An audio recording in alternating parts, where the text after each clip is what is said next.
This is the Master Marketer Show, powered by Proofpoint Marketing. Each week, we explore the mindsets, skill sets, and tool sets the top B2B marketers use to drive results. Gain actionable insights, one masterful, revenue-generating success story at a time. Let's get started.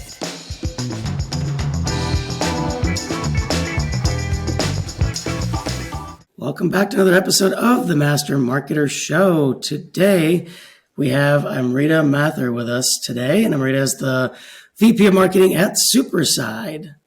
And we're going to talk about some interesting stuff today. I think most of us in the marketing space can probably agree the value of creative in our marketing has definitely gotten a lot more love, I think, lately with things that have been going on and whatnot. Maybe we'll get into some of the AI stuff too, if we have time and it makes sense. But even outside of that, I think some of the things we are seeing is it's kind of back to basics of creative matters, creative concepts matter, etc. So we're going to talk about that amongst other things. So Amrita, welcome to the show.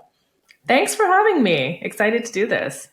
Yeah, it's been a conversation several months in the making. We're excited to have it. So let's dive in. I mean, you've been at Superside for a little while. You've helped them grow to a very significant ARR at this point. And talking to you prior to this, you put a lot of value in creative. So I'd love to just open it up pretty loose there and tell us more about that. How do you think about creative as a whole, inside the marketing function?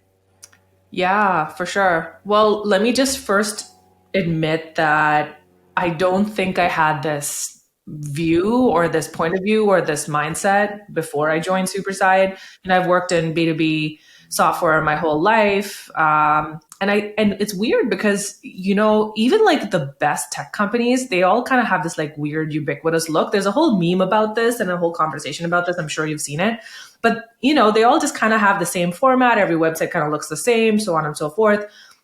So just having come from B2B tech, I think that industry and like my peers, we're all just so focused on efficiency and conversion and all of this stuff that we actually lose sight of maybe what ultimately matters, which is how do you become memorable? How do you create a great brand sentiment? From the first touch point all the way to like they becoming a customer and so on and so forth. And then how do you aid recall? I mean, and I feel like consumer goods companies figured this out a long, long time ago, right? Like this is all what like Coca-Cola and all these guys talk about, Nike, right? They get it, but somehow tech just hasn't gotten there. Because like of that, I suspect my hypothesis is it's this like hyper focus on efficiency and conversion and whatnot that takes away from that. So I'll admit that I think I was in the same camp until I got to Superside.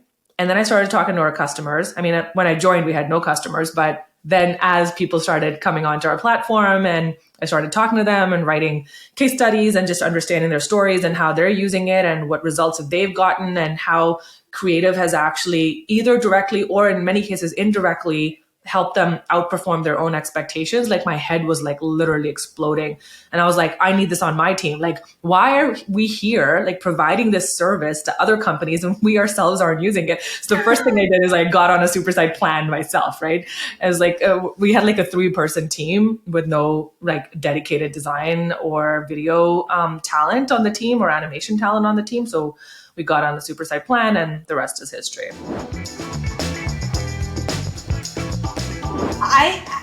I'm so excited to have this conversation with you because I started my career more on the B2C side, consumer packaged goods, B2C, et cetera, e-com. And I worked tremendous. Actually, the beginning part of my career, I worked with a lot of creative teams. I worked with a small advertising agency that was led and founded by the creative director. So I have a lot of experience and I love working with creative teams. When I evolved in my career and started focusing more on B2B, it was like it's like you fell off the cliff, right? You fell into the black hole, like you said, Amrita, of like no design, no creative, kind of blah. Every website was like ugly, you know? What do you think? Now, there's a big shift, and I'd love to talk to you about that. There's a lot of tech companies, especially SaaS. You know, SaaS is the darling in the B2B world for sure. But we like to focus on, and we like to speak to oftentimes non-SaaS marketers, because they get a lot of love, and there's a lot of other B2B marketers out there that need as much love as well. What do you think the mindset needs to be for B2B marketing leaders, so specifically like VP or director level and above, when it comes to creative today? What do you think their mindset is now, and what do you think their mindset needs to be to change to really stand out and have a better, you know, brand experience for their ICP? Yeah, I mean, so much to unpack here, but a couple of things come to mind. And you know, I have friends and peers who are in similar roles as myself at different companies, so we chat a lot. And a couple of interesting things come up, and this is not like meant as disparagement, right? Like everyone has their lens and they're in this like unique niche or space, and a lot of it comes from there. But I'd say like the one thing that I've noticed is, even though people recognize the need for good creative, I think everyone just still sees it as a lever for something very specific. Could be growth, or could be lever for, reducing CAC for your advertising campaigns, or lever for, aiding conversions on your blog, or like it's always something like very specific. Oh, I need better creative to do this one thing.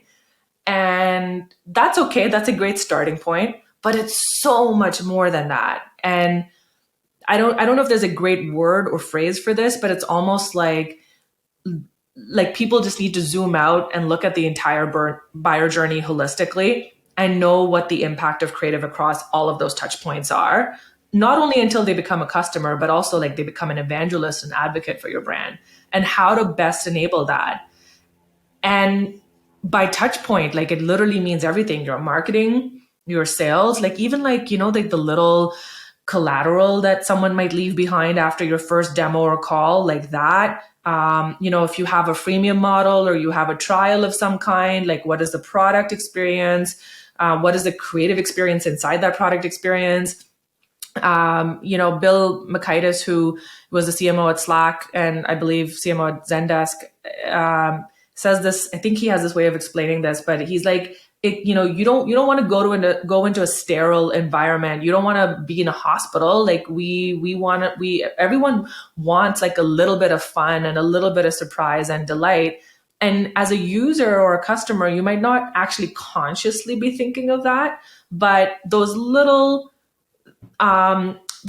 experiences, especially if it's like very well rounded around someone's selfish desires or pain points or needs, if it's orchestrated really well, that can actually give you like that perfect dopamine hit after dopamine hit after dopamine hit. And that's what ultimately makes you sticky to your brand, your company, your product. So yeah, just really zooming out and thinking about it holistically. And it's a different mindset, I would say, because a lot of the time, especially B2B marketers, any marketer really, but B2B marketers in particular, that are so focused on revenue and pipeline. And don't get me wrong, all of that is so important. You know, revenue, pipeline. I'm not at all advocating that marketers shouldn't put their focus there, but it does require a different mindset to some of the things that you were talking about, you know, thinking through the experience, thinking through those leave behinds, or that little surprise and delight that might be in the form of, some kind of a postcard or a thank you note, or a gift, or a branded swag, or even something that can be delightful on someone's website. Because oftentimes you look at B2B websites, especially in, SaaS, but also manufacturing and consulting firms, consulting groups, the websites become very formulaic. You know, you have to have this with this and this call to action in this way. It's a formula. Yeah. And I think that the mindset here for these marketing leaders in in the B2B space is, yes, follow the formula. Yes, focus on pipeline and revenue, but also leave room for delight, leave room for a branded experience that will set you apart from your counterpoints. Yeah, and that can lead to revenue. I mean, I think It does lead to revenue. It does lead to revenue. There are some things that are extremely measurable, and I can walk through some examples of that, and some that are less measurable, but you can kind of see the effects of that through anecdotal evidence. One silly example, I just love this example because it was kind of accidental, but as part of our brand, we have these like little figures. Our brand is like very like space themed because part of what we're selling is like this like magical place, like where you just like plug stuff in and then you get the stuff out, right? So the whole brand ethos is like magical, a little bit out of this world, right? So it's got this like space theme. We have this caricature, like this like little illustration for a character that's basically like a dog, but he's in space and he's got the astronaut helmet on him. And we internally just call him Astropup, like that's our pet name for him. And Astropup was heavily featured in our advertising. And we spend something like $200,000 a month on advertising various forms. So, 100K of that goes to like something like Instagram, Facebook. So a ton of people saw Astropup, right? And like lots of people commented, oh my God, this is so cute, whatever, right? Maybe it helped, bring some signups and customers and maybe didn't, whatever. But there was like some good love for Astropup. And then we started using Astropup in strategic places on the website. And people were like, literally, they were saying it in sales calls. They would get on a call with a sales rep, right? They've booked a demo. They're walking. It's like, oh my God, when I booked this demo and I saw the thank you email come through with the invite and Astropup was in there, like they weren't using those words, but I'm paraphrasing. Like it's like an Easter egg, and they've connected the dots on this like little thing across this entire sort of buying journey, right? They're 3 steps in or 4 steps in. So that's an example of like serendipity and the little dopamine hit and all of that brand appeal. And now it's like easier to sell this person. It's an awesome example, actually, right? One of the things you mentioned earlier is you said, making it memorable. And we like to talk about, building affinity rather than just awareness, because you can buy awareness. You can't buy affinity. You can't buy that spontaneous, oh my God, this is awesome. That's affinity. But the other thing that you mentioned along with that, with this example is, and I was just talking about this with somebody yesterday or the day before, how many commercials can you think of? You're like, oh my God, that was such a funny commercial. I have no idea who this was for. Like, somebody posted about it, like that Geico Camel commercial from back in the day on LinkedIn. And that's what spurred my conversation with somebody about something similar.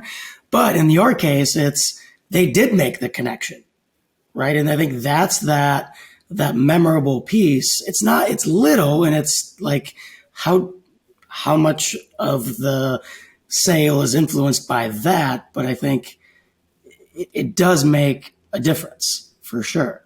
Yeah. Right? And I think that's to me, what I'm taking away from this and sort of my mindset in general has been, it's that how do you make something that's both memorable and resonates? Mm-hmm. Mm-hmm. Yeah. And I think that's where creative as a whole comes in. It's not just, yes, it's going to help, like you said, with CAC and with, improving conversion rates and all this kind of stuff. But at the end of the day, the why it works is because of these things. It's memorable and it resonates. Yeah, exactly. And that example was so amazing for us because it actually allowed us to more deliberately have these conversations internally within the marketing and creative teams together to like talk about, oh my God, how do we create more of that? I think if that hadn't happened, maybe we wouldn't have prioritized it the same way. But now we have these like, we call them, I at least in my head, I call them like these like serendipity meetings. Like how do we create these like moments of like connection, emotional connection, and just like people feeling like they're in the right place. I don't know how I ended up here, but I feel like I'm in the right place. This is going to work out for me, and that comes from, often in our win-loss analysis and talking with customers, one of the things that came through was that a lot of people actually kind of come to Superside as the last ditch effort to make this work.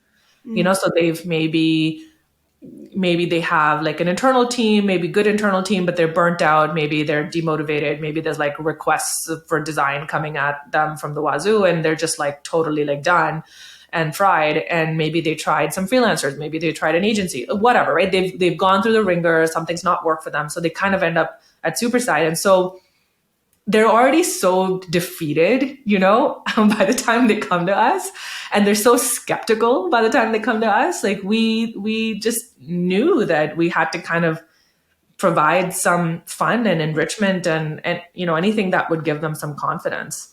So let's talk about that a little bit. I have this is where we start fighting who gets to ask a question first. I don't know what you're going to say. We might be on the same page here, Mike. Let me jump in here quick with We'll find out, because I have a burning thought. So kind of along the lines of what you were saying, Amrita, what I have been seeing and hearing with my clients and with just rumblings on LinkedIn is that, this idea that, creative is a commodity, right? Mm-hmm. I can go, and you hear this all the time. I can go to the Philippines and get cheap labor. I can go offshore. I can go to Mexico. I can go outside of the US on Upwork, on Etsy, on any number of design platforms. And there are other, similar models to Superside that exist that maybe operate with a slightly different, business model, but same, more or less same idea. And I hear this a lot with the leadership team, and in particular, let's say that the CEO level or the CFO or the CRO level, where they're like, creative, we don't need to spend this money. We can allocate the dollars elsewhere. Maybe they understand brand, right? They maybe understand branding and the value of, we need to have a sexy brand. Let's spend money there. Yeah. But then everything else sort of gets the ugly stepsister treatment, right? We spent the money in the brand. We don't need this ongoing expense for creative. And then there's this very I think ill-founded notion that we can get it cheap. We can do it cheap. Mm-hmm. And how do you change somebody's mindset around that? Because that really does, it does affect them where it hurts, right? Where their wallet is. And we hear that with our clients. Our clients, we currently at Proofpoint, we don't offer creative services in-house. We partner with a number of trusted sources, and we bring that to our clients as needed. But oftentimes we are met with this idea of, I can just get it on the cheap. Yeah. How do you change somebody's mindset? I mean, and is that something that you have consistently heard as well in your position? We have. I mean, you've kind of said two things here. I think the first piece is, does anyone outside marketing and creative understand the need for consistent creative? That is, and it's not just about good, like what is good creative ultimately? I ask myself this question all the time, and it's core to why Superside exists. Good isn't like beautiful. Good isn't simply that something that, you ran an A/B test and it worked. It's none of those things in isolation. Ideally, in the ideal world, good is, if you think of the classic triangle of speed, quality, price, right? Ideally, good creative checks all those boxes. It's done in a speedy manner, so you get it when you need it. You're not waiting endlessly, which is the bane of most marketers' existence these days. You talk to anybody in content marketing, anybody in a performance marketing role, first thing they'll complain about is, it just takes weeks and weeks and weeks for me to get creative, and I can't move fast enough, right? So getting it in a speedy manner, getting it in a way that is reliable and at a price point that is predictable. Doesn't have to be cheap, doesn't have to be expensive. Those are cheap and expensive are subjective. Everyone has their own budget and how they think about their market. But is it predictable? Did you expect for that thing to cost $2,000, or did you expect for that thing to cost $200, right? And then of course, the quality. And quality is extremely debatable, but I would say quality is as good as the insights and the briefing that you gave. So if you were insightful about hey, I need this illustration that is like a beacon of hope. And I think that needs to be a lighthouse. Like that is very specific. But if you just said, hey, I need something that looks like a beacon of hope, that leaves the creative options to kind of, show and do some concepting work and come up with a lot of different options, right? And something that comes out of that could be great quality, or something that comes out of that could be poor quality if it didn't hit the mark in the buyer's mind. So really, like, good creative is all of those things, and even better if it can be done at scale. And that's where AI and emerging market labor can be really helpful for North American and Western European companies. And that's exactly what Superside is built on, right? So all our creatives almost all of them are in emerging markets. They are the top creatives in those markets. We have huge hubs in South Africa, Argentina, Brazil, Colombia, a few other places, but those are our typical hubs. And we've just found a great way to find the best creatives. We bring them on, we upskill them. We have like a really good system for which accounts we put them on, and then we like recycle them quite often. So there's like a whole I guess like rubric around how we do that, and some method to the madness. And then in addition to that, just build a lot of tools that allow for efficiency, both on the customer side, but also on the creator side. So our point of view on, can you find cheaper creative, talent elsewhere? Yeah, sure. But it's like how you deploy that. Like, if you're the CMO, let's say you're the CMO of a startup, or let's say not a startup, you're the CMO of some, company that has had traction. You understand the value of creative, but obviously you're very cost minded. So you want to find the best bang for your buck. I get that. Do you have the time to be managing a freelancer on Fiverr? Do you have the time to be finding an agency, evaluating them, figuring out, what they're good at, what they're not, etc. And most agencies are like, most of the good ones at least are one trick ponies. So they have a very deep specialization in a couple of areas. So usually it'll be like, oh, we're really good at UX, right? Or we're really good at brand creation, or we're really good at whatever, ad creative. And Superside has like the full breadth of capabilities. That's the model that we've chosen to adapt. So there are places where we have chosen to play, and there's places that we've chosen not to play. We are not a fit for a startup that's just looking for a little bit of project work here and there. That's not a great fit for us. But if you're like a scale up or like a mature company, and you have all these programs in place, and you need really high quality creative really fast, and you need there's like a proper established cadence and roadmap for it, we're a good fit in those situations. So the short answer is, yeah, you can find cheaper creative talent elsewhere, but then you have to find them, you have to do the vetting, you have to do the project managing. It's a lot of work. And like, if you're like $300 an hour or $400 an hour, I mean, it's really not a good use of your time. So it's like, pick your battles. Yeah. And one of the things that kind of comes to mind, when we're talking, commodity product, I sort of think of it like design, graphic design is a commodity, creative is a premium. Yes. Can I quote you? That's a great line. Right. So which are you offering? And I want to put a pin in the kind of the tools and the AI conversation for a minute. One of the things I want to ask you is, you mentioned, people coming to you with teams that are maybe burnt out and things like that. We see some of that as well. People kind of, when we have some of these conversations with clients or prospective clients or whatever. Why do you think that happens? Like, where does the burnout come from? Yeah. Oh man. Actually, there's so many reasons. There's so much to unpack here that I ended up writing a whole guide on this and a whole ebook on this, because it's a crazy problem. It's very similar actually, to like the issues that engineering and design teams have, so often in a product team or engineering team, or sometimes product and engineering are the same team in most tech companies. And they have similar issues between engineering and design. And it's often because they're coming at the same problem with slightly different lenses. And very often the incentives aren't aligned. Those are like the two big buckets of issues, but there's a whole bunch of other issues: the way they talk, the language, the terminology, et cetera, et cetera. I'd say the core of the problem is that design teams, particularly if they're centralized across the whole company, they are providing a service to various departments. That's how they've been set up.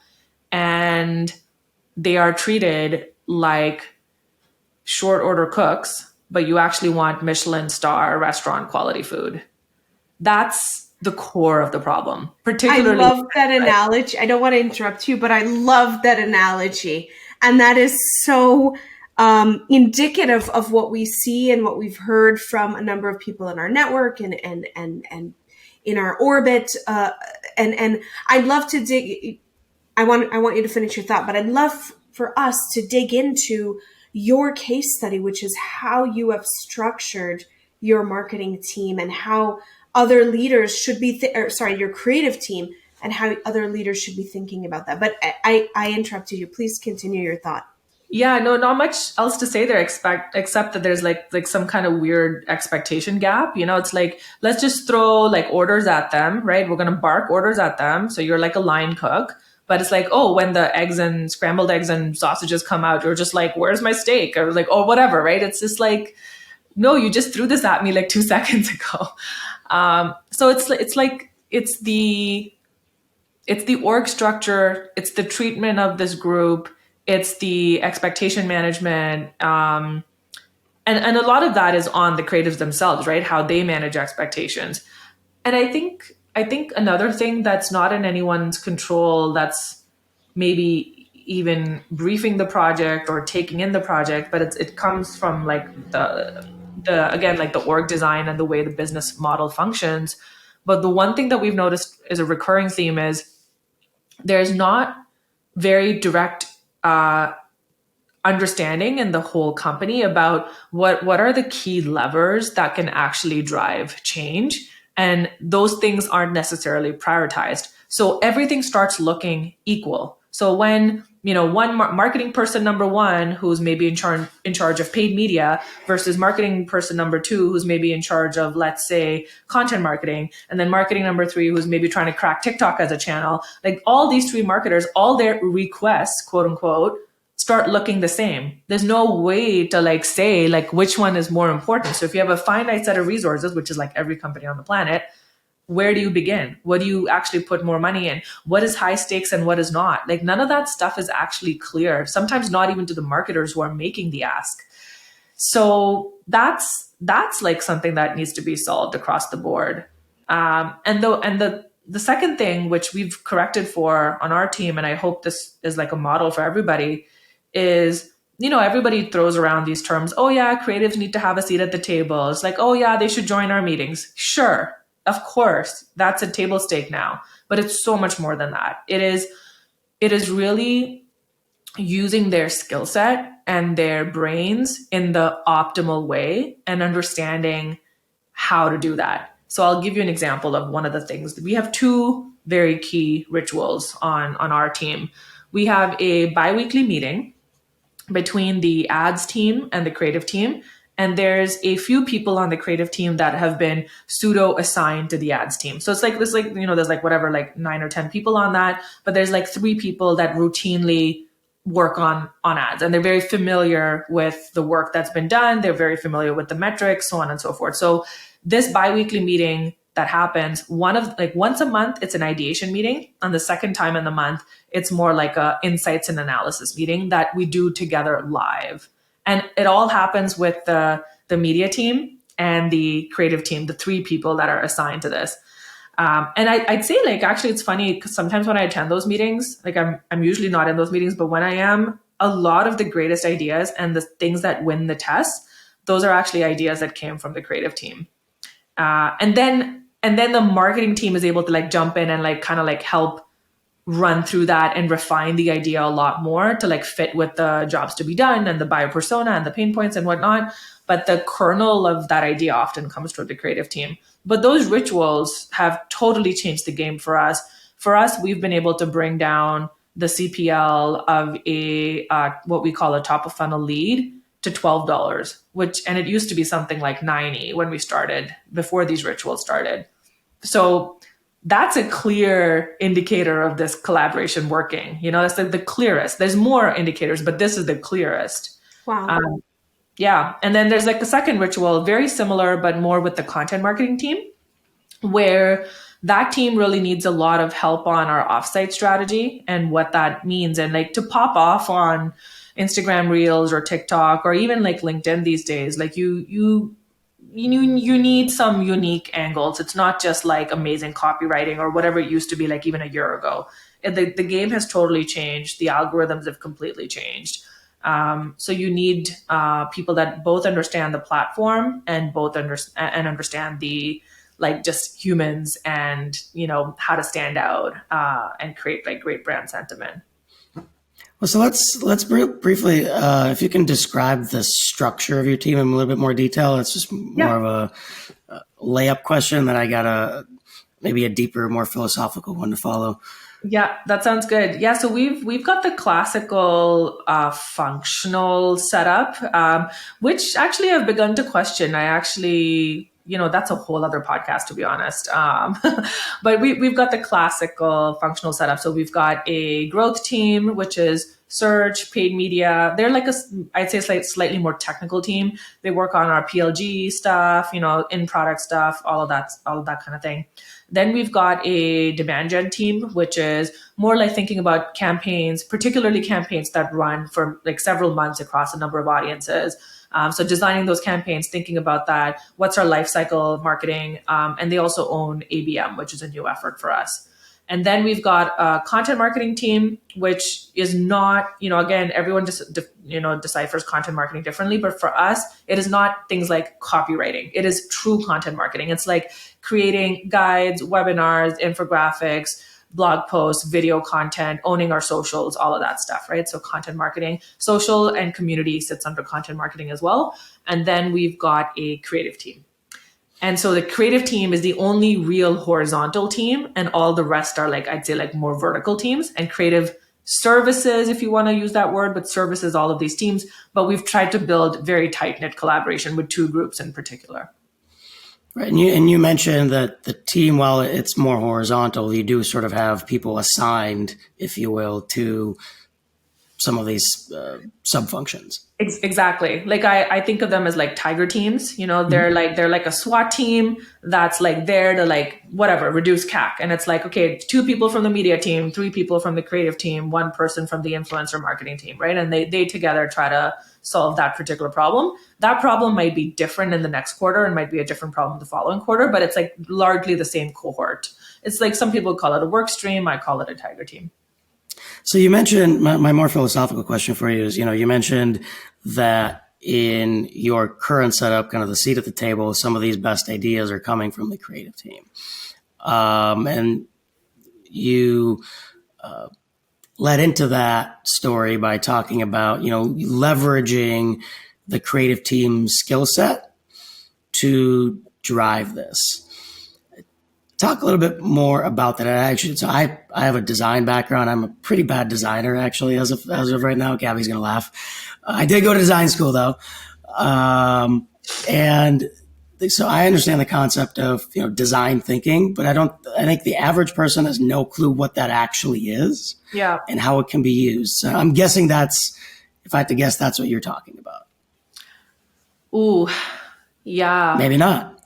I'm even just talking about something more rudimentary, which is just giving people like the headspace to like truly brainstorm and come up with ideas. Some might be good, some might be bad, but it's like low shoulders, low risk, like no one's watching. You can say whatever you want, just kind of creating that environment where that's possible. And a lot of it comes from framing up the problem correctly. Like you kind of want it to be guardrailed, but you want it to be open-ended enough. Like using that same lighthouse analogy, like maybe the problem is, hey, we're looking for a, creative treatment to showcase hope. And instead of saying, oh, that needs to be a lighthouse, you maybe don't say anything. And then the creative team can like fill in the blanks and concept a bit and provide like a lot of different ideas. So it's a lot more rudimentary. And I think like something has to be said about like camaraderie on the team. Like I feel like it doesn't get talked about enough either, particularly in tech.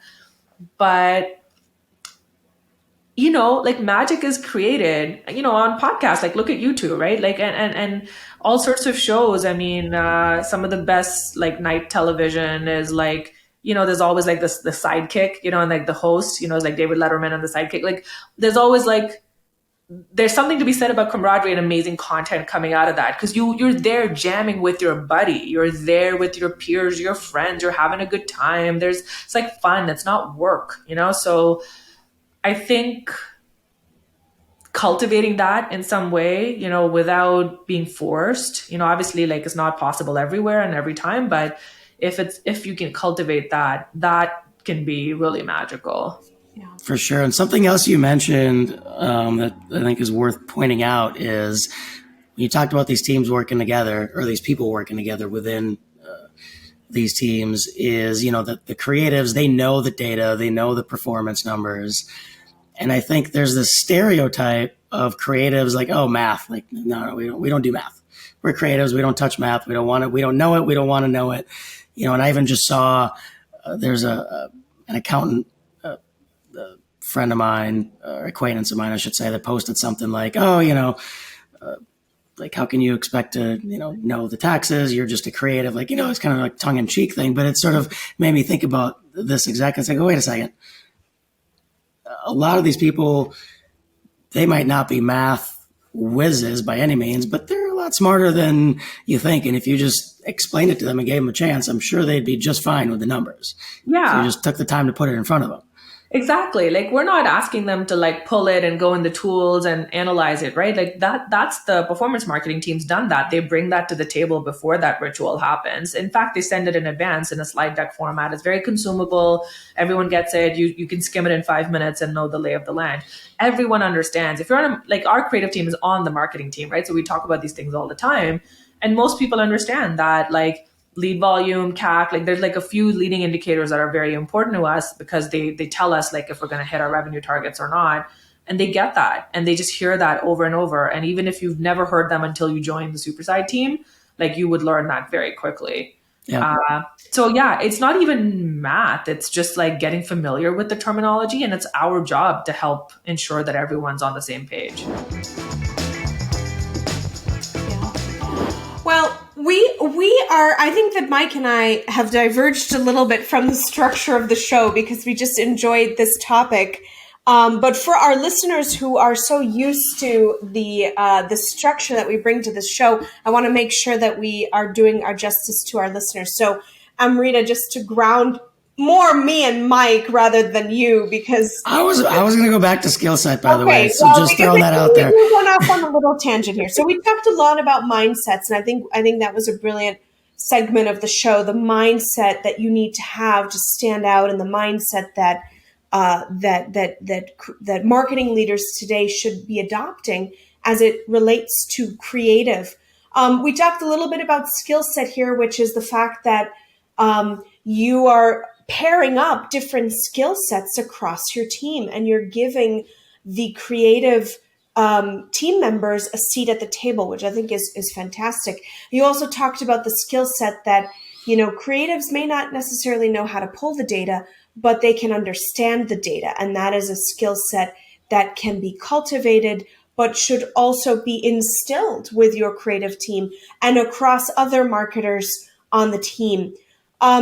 Mike, is there anything on skill set that you want to dig into, or shall we move into tool sets here? I was going to, my I guess last question was going to be more like, let's say on your like whoever's leading up your performance team or your demand gen team or any one of the sub-disciplines that you mentioned having, what are the skill sets that they need to have to effectively work with their creative counterparts?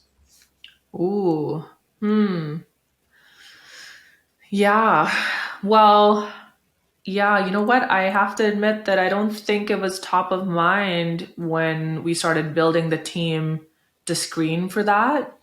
But I think actually we're lucky that in this day and age, most performance marketers know that the only way to like win in performance marketing is through standout creative. Like they get that. It's like it's common knowledge in performance marketing now, right? So they kind of everybody comes with that lens and they have a lot of respect. In SaaS, it is. I don't think that's actually the case in a lot of other industries, Really? but that's a whole different conversation. Okay, cool. I mean, yeah, we have some like e-commerce customers and stuff. Yeah, like I think a few industries definitely get it. Yeah, that's probably a fair comment. So a lot of them have respect for that group and that skill set, and they get it. And actually, all of these rituals were set up by our head of performance marketing, Andy, and like, yeah, he gets it. Like, so that there was like no discovery or explaining to be done there.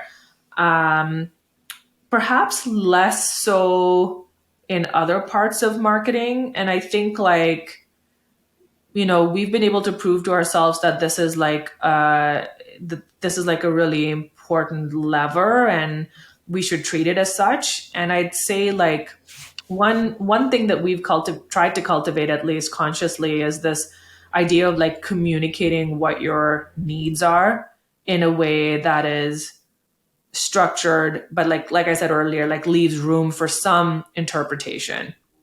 And I had to learn that the hard way too. Like I can sometimes be too prescriptive, and because I have like maybe an idea in my head or whatever, and I've kind of tried to turn that off, like kind of just like take a step back. It's like, no, it could probably be done another way, and that's not necessarily what I have in my head. And maybe there's 3 good answers here, right? So learning that the hard way, constantly like saying the same thing over and over. Our creative director, like he'll just send it back. Like if it's like a brief, he'll just send it back and he'll just say like, oh, it's too prescriptive, like lighten it up or whatever, right? So we've just all learned that on the job, I'd say. Let's talk a little bit about tool sets, and I think we can take this in a lot of different directions. I have a particular direction I want to go. Okay, well, let me finish my thought here. I mean, there's the obvious direction, which is, okay, what are the tool sets that great creative teams need to have? That's table stakes. We could talk about it, but I don't know that's going to really elicit major light bulbs, because I think most people in marketing today have a fairly good idea of what the basic tool sets are for a creative team. But I want to take it in a different direction. When we think about B2B companies that are either outsourcing to a creative company or a creative team or a service like Superside, or if they're building an internal creative team, what are the tool sets that these marketing leaders need to think about beyond the basic creative tools, but other tools that allow for more collaboration, communication, and like you said earlier, allowing for the creatives to have a seat at the table? The answer, I think, is actually not a classical tool, but it's more like a role, a job, Okay. on the team. There's a emerging role called, some companies call it design ops, some people call it creative ops. Airbnb has an entire design ops department that they have chosen not to report into the design department. They are actually at the same level. So there's a design team and there's a design ops team. And, most companies have have a lot of design needs, have a design ops person, sometimes 2, sometimes 3, depending on the size of the team, whose entire job is to do exactly what you just described. What is the tooling? What are the jobs to be done? Oh, by the way, what is the prioritization of this? Are we doing this in-house or are we outsourcing this? How can I scale this? By the way, what's the budget? All of that stuff. There's actually a crazy stat out there. I think McKinsey did this research. I think it was them. Most designers spend only 40% of their time designing. Isn't that crazy? Like the rest of the time is like triaging, figuring out what the hell is going on, reporting, pitching sometimes if you work at an agency, right? Spend their time on all sorts of nonsense. So the design ops person's job is essentially to get them to 100% utilization, as close as possible. It's not going to be 100, but as close as possible. when I was writing this design dysfunctions book that I mentioned earlier, one of the customers I interviewed was this company called Intercom. Big SaaS darling, been around for a while, have done amazing, have always been known for their brand and their quirkiness and all of this stuff. And I was chatting with one of the design ops people on that team, and I thought she was the only one. And she ended up telling me that their design team was 14 people. One was the head of design, one was obviously her. And there was like 9 designers, and everybody else was also a design ops professional. So they had 4 design ops people on a team of 14, which is a crazy ratio. I'd never seen that. Like Amazon, which is another big customer of ours, like they would have like 100 designers and 1 design ops person, right? Or they would call them something else like traffic manager. They had these weird titles. But anyway, I was like, oh my God, you have 4 out of 14 dedicated to design ops? And she said, yeah. She's like, this is how we scale. This is how we have so much efficiency on this team. We get so much shit done. We ship so much. She's like, everyone's in awe because we just like are constantly on that and figuring that out. So their ratio was particularly high. I suspect Airbnb's ratio is particularly high, given that they have a whole different department as well. But even if it's not that level of ratio, having a design ops person on the team or creative ops or what, it's like a project manager on crack is how I think of it, but like very specific to design. Having that person on the team can be a huge unlock for efficiency and cost management and utilization of the actual talent of the team. It's funny you mentioned project management. That's exactly where my head was going, because that's how our teams get as much done as they do. Is we have really good project managers that take a lot of load off their plate when it comes to, trafficking and all this kind of traditional stuff, but then, some client communication and task management, timelines. Yeah. And I'm learning I did not know that the role or the word design ops existed. In my mind, to me, in a more traditional setting, that's, like you said, a traffic manager, a project coordinator, design coordinator. But I really like this idea of design ops because it's really elevating the role. And I think in the experience that I had very early in my career in an ad agency, the traffic person was the least loved person in the account because everybody was like, oh, here they come. They're going to ask me for this. They're going to ask me for that. I got to do.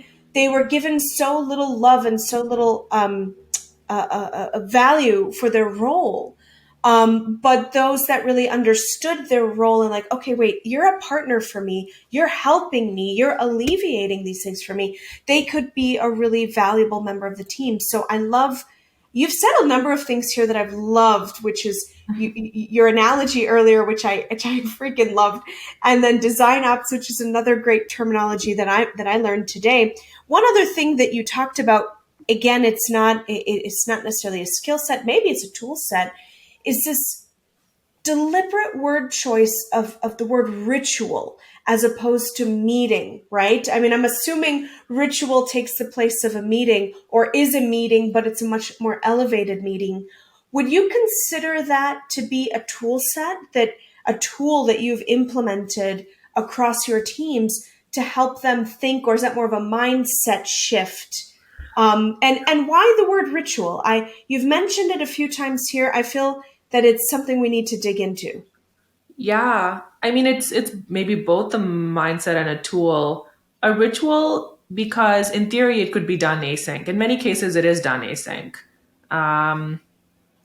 But a ritual is like essentially like a forcing function to come to certain conclusions, make certain decisions, and to often collate certain insights and data in advance, right? So that's why it's almost like a placeholder for these conversations to happen. Do they all have to happen in one meeting? Probably not. They could be in 3 separate meetings, or they could be all done async, or one is a meeting and the other's not. Like in the way that this one ritual I described to you between the paid and creative team has evolved is that the pulling of the data and the insight gathering and the conclusions actually happens async and is sent out in advance. And then the ideation and the discussions and the decision making is what happens in a meeting brainstorm format, right? I think, I like the word ritual because it suggests that you're going in with that mindset and you creating that habit, like you're always like, it's like coming up, it's a habit forming thing, and hopefully takes the pressure away from, oh my God, yet another meeting, right? It's like, I think there's something about the word meeting and the fact that we have so many meetings in our lives that it just comes with baggage. And I'm hoping to take that away to some degree with the nomenclature. But honestly, like, truth be told, like, when the team comes to a place where everything is like nicely moving and, it can become very plug and play, and maybe you don't need that meeting anymore. And it could just be like a couple of quick little async things on Slack or what have you, and off you go. And that is a good enough ritual. So if we can shift gears slightly, still want to talk on the tool set side. You mentioned AI in passing, a little bit earlier. And I know you and I exchanged a couple of messages in the LinkedIn threads recently around it. I'd love to hear your thoughts on how you see, well, I guess a couple of things, and I'll leave it up to you which way you want to go. Either how does your team currently leverage these tools, if they do, and or where do you see these tools playing? And I guess I'd say taking the lens of that whole, commodity versus premium, design versus creative landscape. Yeah. Oh, yeah. Such a big topic. I'm not an expert by any means in this area. My hunch is that, so what we're already doing, I'll just start there, is that we obviously use AI for inspiration on the team. Obviously, it's like a second brain. It's like all those note-taking apps or anything. Like, why wouldn't you? Like, it's going to make your life easier. So, certainly like using Midjourney or whatever to like kind of provide a bit of inspiration. Maybe that works as a mood board or works as like a MVP to like just like maybe like showcase like, oh, this is kind of what it could look like, right? So let's just call it inspiration. So AI, amazing for that. It's also great, like as you write the prompts, it's actually a forcing function to decide amongst yourselves, like what is important to you. Like an example of that is we're like in the midst of coming out with a piece of content that is around this idea of smart bets. How do companies in this climate make smart bets? What does a framework look like? Blah, blah, blah, providing some great evidence around how investing in growth can actually like bring longevity. And, most successful companies out there have done that in past recessions, yada, yada.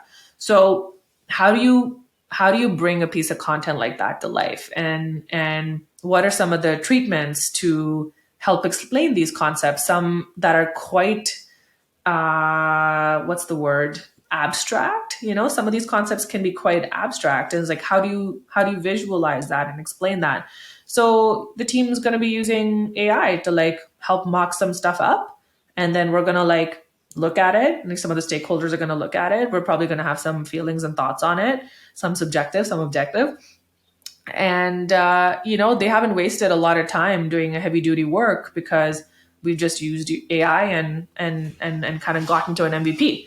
So that's like the most classic use case. I think that there's lots more stuff coming. I mean, already there's companies out there that do, crazy stuff. So it's almost like SQL query meets creative, so you could actually say in the future and maybe even now, like, hey, make this landing page better, but make it for enterprise customers, right? And it's like pulling all your data from your HubSpot, Salesforce, your win-loss, whatever, Gong, whatever tools you use, pulling that, making sense of that, and then applying those changes to a landing page. Like AI would be able to do that in the future.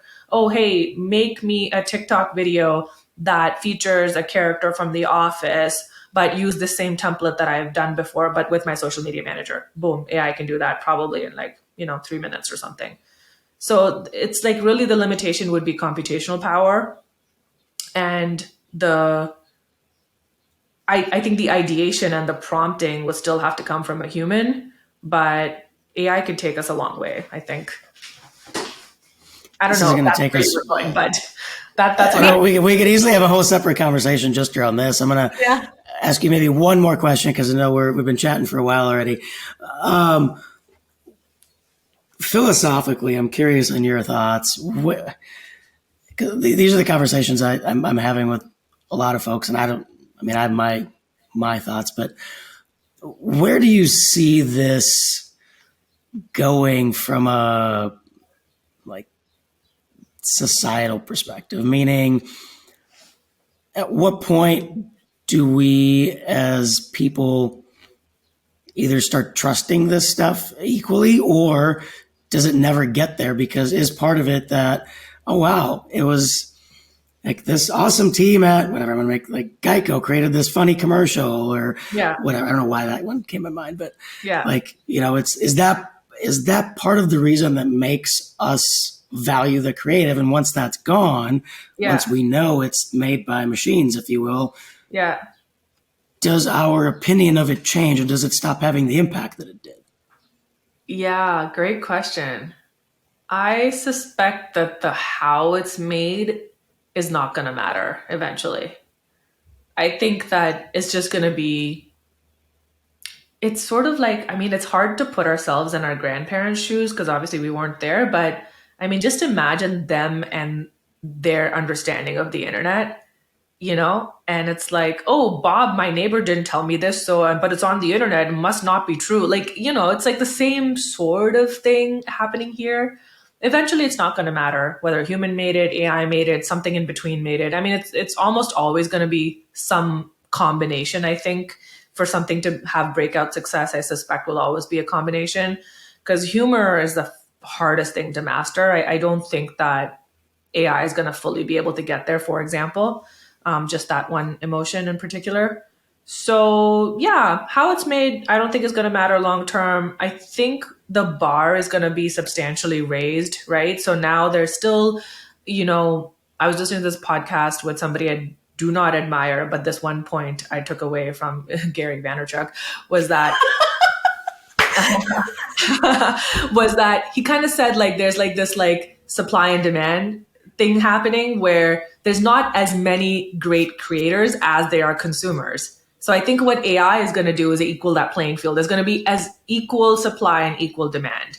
And that's just going to raise the bar. And so everyone's just going to have to try harder. Brands, people, everyone's just going to have to try harder to like stand out. And that's okay. That's like with anything really over time, that's, that's just like evolution, I guess. I love it. I love your honesty and your insight here, because this AI revolution is happening faster than we can even fathom, and we're talking about it, and we hear it everywhere, and we see it everywhere, and we even talked to our parents about it. Right? So it's I appreciate your candor. Let's talk about results, because the master framework, again, just to reground ourselves and our listeners, it's all about mindsets, skill sets, tool sets, and lastly, results. And we've talked about a lot of different things on this show. I'd love to hear, now you mentioned earlier a couple of the really insightful results that you have seen personally on your team with integrating your traditional marketing staff with your creative team. You mentioned you rattled off a couple of really interesting stats. I'm wondering if you can share those with us, and any other insightful results that you either at Superside or for any of your clients have seen when they, as they have really embraced and adopted the idea of creative having a seat at the table. What have you seen either personally or outside with your clients? Yeah, with our customers, lots of different types of results. We have a bunch of case studies on our website, but everything from helping to reduce cost of acquisition, all the way to launching something new and things going viral, to in some cases, like, there's some like numbers around this, but some of the more rudimentary results have been things like reducing the cost per asset. Like Amazon is a funny example of this, because their job to be done, if you want to use that framework, when they first came to us, was the main thing that they wanted to use us for in the beginning was, can you reduce the cost of our assets on average of $1,500 down to $500? That's what we want. We're looking for a partner that can help us do that. And we were like, what's an asset? And they were like, an asset can be anything. And we were like, okay, but like, there was like all these questions, and it just seemed like such a non-creative job to be done. We were just like, what? Okay, sure. But we did that. And they were very, very happy with that. And that's led to like other work being done in other business and whatnot, and other teams inside Amazon using us. But that's how it started. And that was a huge win for them. That was a huge win for this design ops person who came to us, right? So that was her job. Her job was, how do I get this cost down to 1/3 of what it's costing us today? Wow. Yeah. So it ranges in terms of like what the results are for our customers, but it's all some of the usual suspects, I would say, plus these like funny anomalies. And then on our team specifically, like there've been a ton of like surprising little things, and then stuff that we expected. I said earlier about how we've been able to reduce our CAC, like in one case down to $12 from $90, which was like an amazing win. Obviously that took like a solid 6-8 months of experimenting and whatnot, but we got there, and that's like a huge savings for us. And now we can take that budget and deploy it elsewhere, but also like some surprising places. So one example of that is, we decided in the summer of 2022 to invest hugely in YouTube. By then, YouTube Shorts weren't out, so it was just like regular YouTube.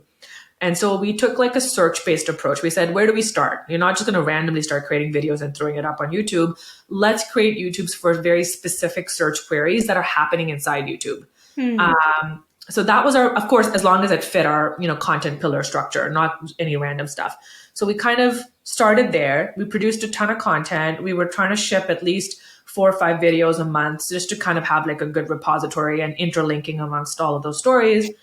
And we started embedding them inside blog posts around similar topics. So the way our content marketing machine operates, just like anyone else's, hopefully, is you have like 6 or 7 pillars that you continually create content around, no matter where it is, or whether it's blog, YouTube, Instagram, something else, it's all the same topics. And hopefully you interlink them in the nice way, create a flywheel around that. So we started inserting these YouTube videos inside these long form blog posts, not thinking anything of it, just saying, hey, that's a good experience. Now they can get this content in video format, right? That's it. But that actually really helped with ranking for search on Google, which we didn't think of as it was like just like a accidental byproduct. We were just like, what is happening here? How are we ranking here? And like our videos started showing up in the SERP at the top for certain like niche topics, and that skyrocketed. And we were just like, holy shit, right? So that took a lot of creative effort. That actually required us staffing in the right way. We hired 5 people in the span of like 3 months or something, have a crack video team now, right? Like we needed to build that whole machine to be able to power this. And then of course get this like accidental benefit outside of it. But now that we're here, like it's actually like such a great flywheel. We do that. We power other offsite channels and other social media channels. And we have a whole playbook where video is front and center. So that's just an example of how creative can completely change the game. That in and of itself could have been an entire episode that we talked about. I feel like, oh my God, I want to dig into that. What an amazing case study. Actually, I have a video about this. You do? Okay. I think last week. So I'll send that to you. Just to have a watch. Like, I would love to have a watch, and we'll include it in the show notes here, because what a phenomenal case study. I would love to dig into that, and what tremendous results that you've been able to generate, Amrita.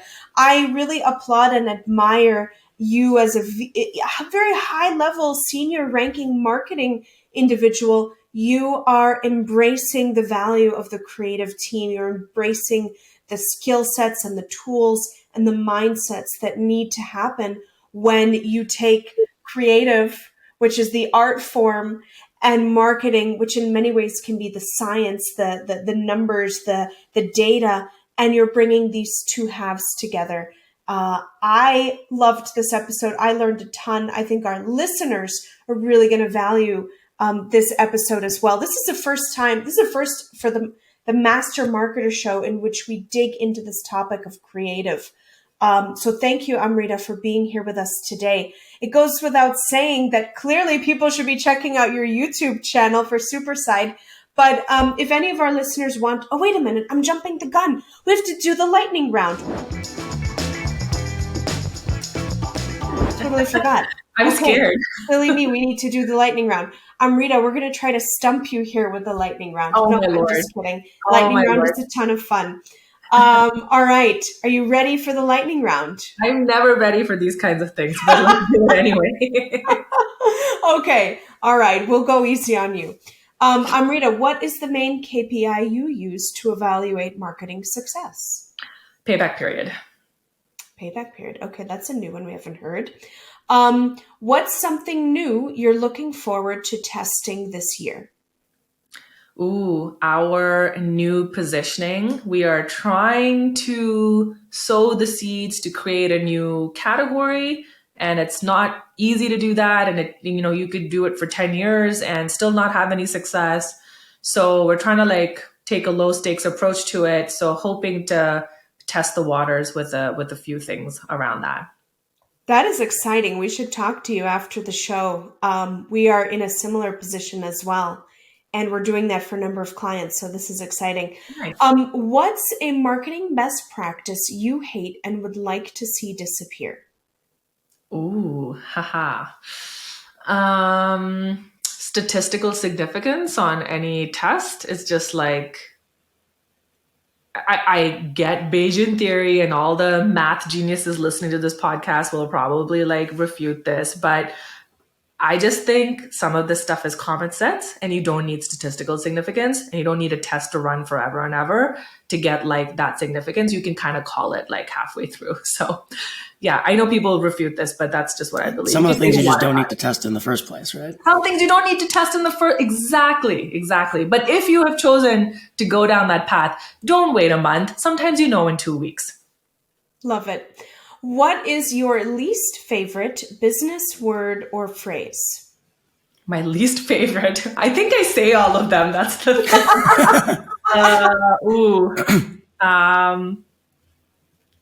You know what? You're stumping me here, but what is the ROI on this? That question. And it's ROI is such a funny framework, because for what time period? What is the yardstick that you're using here? There's so much not included in that question. And it's a classic CFO type question. What is the ROI? And it's what do you mean? What is the ROI on a human? How do I explain this to you? It's we're planting a seed here. It's going to pay off 2 years down the line. So, it's, what is the ROI on it is the worst question. I just literally, my blood starts boiling and my blood pressure starts going up. How do I? Okay.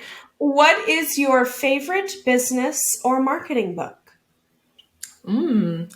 Actually, it's not a classic marketing book, but it's called Creativity Inc. It's so funny that we're talking about creative on this show, but it was written by the guy who ran Pixar, but I'm totally blanking on his name right now.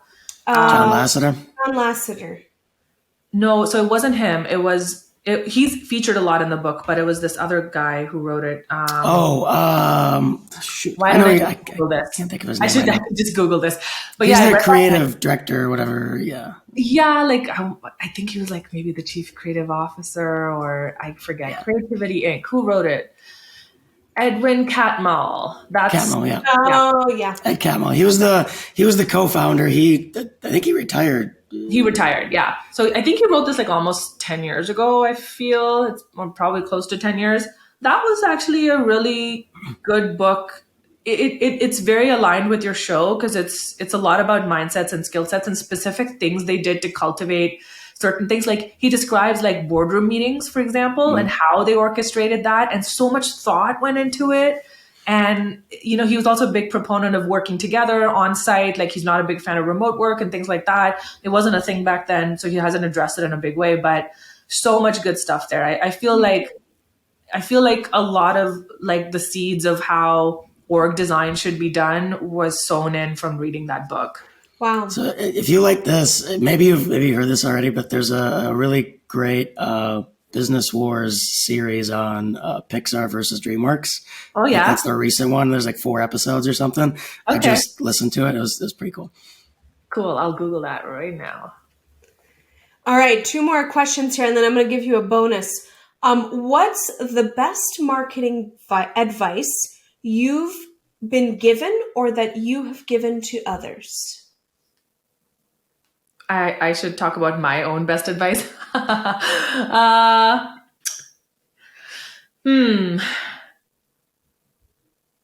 It's maybe I'll tell a story of something my boss said to me. It's not advice specifically, but it can be packaged as such. So when we were starting out Superside, and this is like before we even had the .com domain, like we kind of had an inkling for what this product would look like, who the buyer personas would be. We had some hypotheses based on a number of interviews I'd done, blah, blah, blah, blah, blah.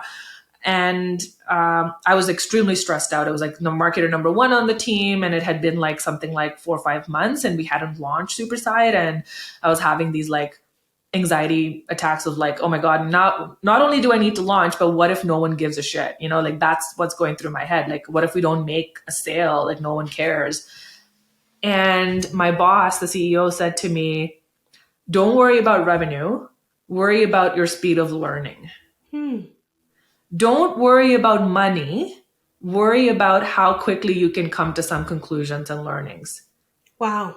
That was super liberating because I think it changed the way that I prioritized on the things that I chose to work on. Yeah. So that is a piece of advice that I would never imagine a startup founder would say to their marketer number 1, right? That's amazing. And he's an economist, so you would think he'd worry a lot about revenue, but wow. I think that background makes sense to me. Oh yeah, because economists, they're all about how really that it is all about speed to learning, and it's what is the insight you can pull out, and how can you then leverage that to get ROI and all that kind of stuff. So it actually makes sense to me. Yeah. But that was, as a marketer, that was liberating because you're always under the gun, right? You're always like revenue, numbers, money.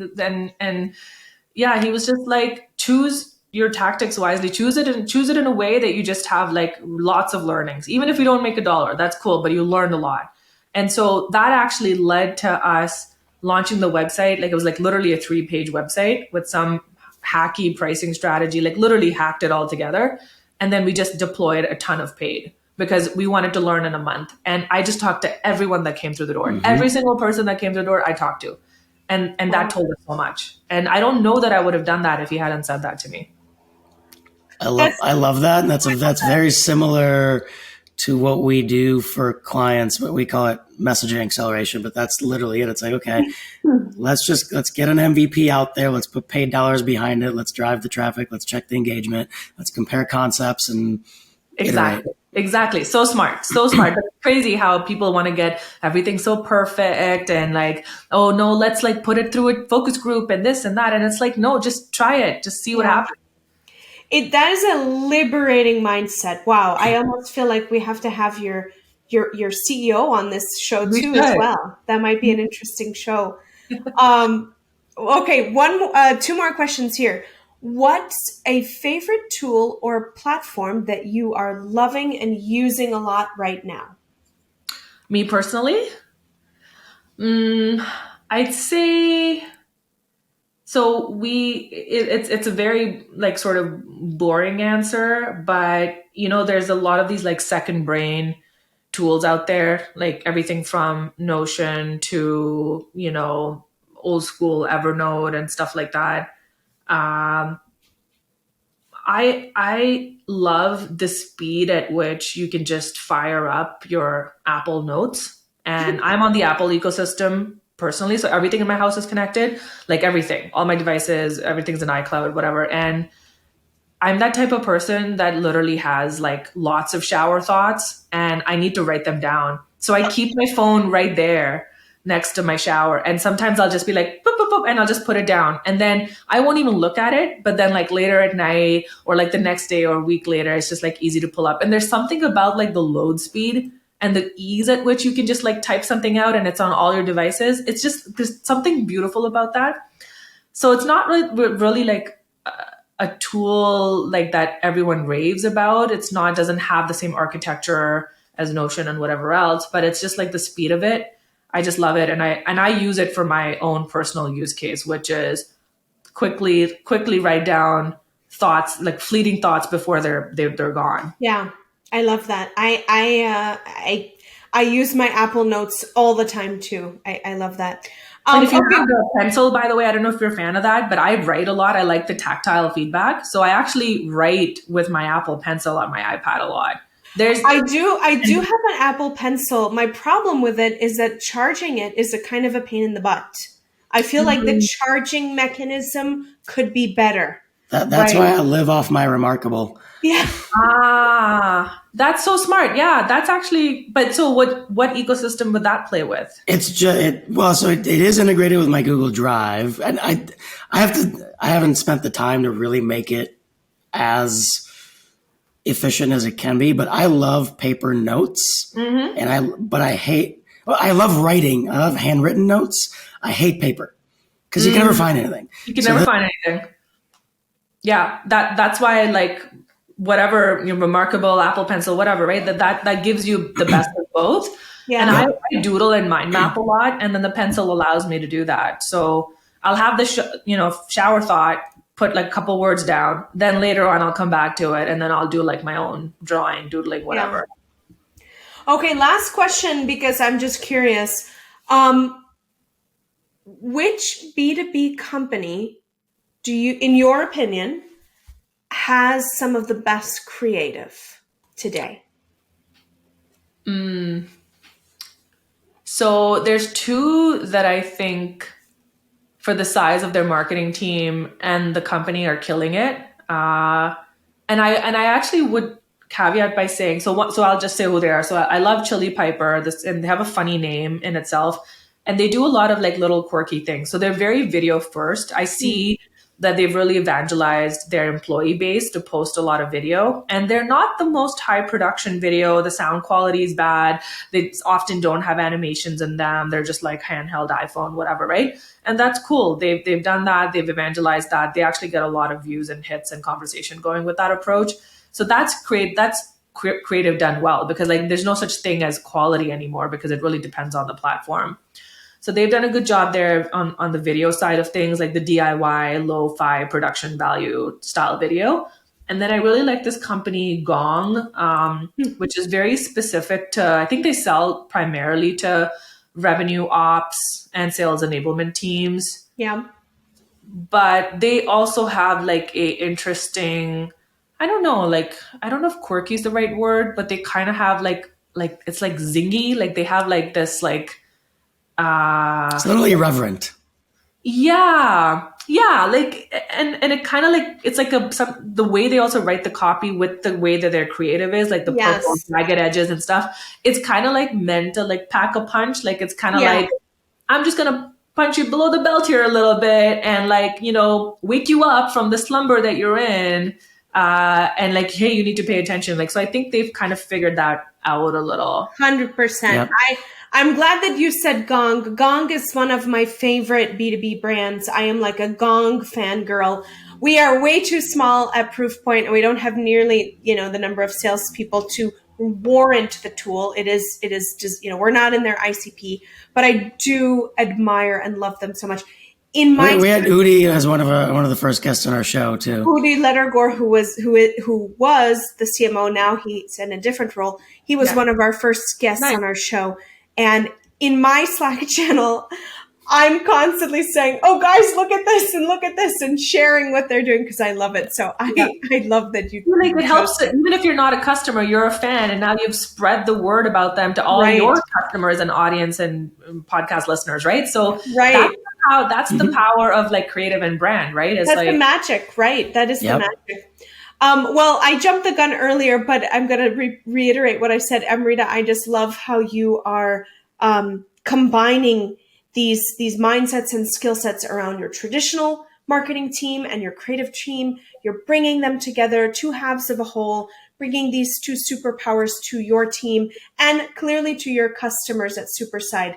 Tell us, how can our listeners get a hold of you if they have questions or want to learn more about what you're doing? Sure. Yeah. I'm pretty online. You can find me easily on Twitter and LinkedIn. Amrita Mathur should come up. If there's other Amrita Mathurs out there, I don't know who they are. Pretty unique name combination, I'd say. And then, yeah, of course, if you're interested in leveraging creative for your scale up or your, established company, then yeah, give superside.com a holler. Awesome. Amrita, thank you so much for being on the show. This was just a delightful conversation. Thank Wonderful learnings for, I think, Mike and I know for our listeners. And everyone else, thank you for joining us on this week's show of the Master Marketer, episode of the Master Marketer Show. And we'll be back next week with another exciting conversation. Thanks for joining us on another episode of the Master Marketer Show. We'll be back next week with more B2B marketing success stories. Visit our website, www.proofpoint.marketing, for the full episode library complete with show notes, guides, templates, and more. Make sure to follow Proofpoint Marketing on LinkedIn and YouTube so you never miss an episode. Listen every Wednesday wherever you get your podcasts. Until next time.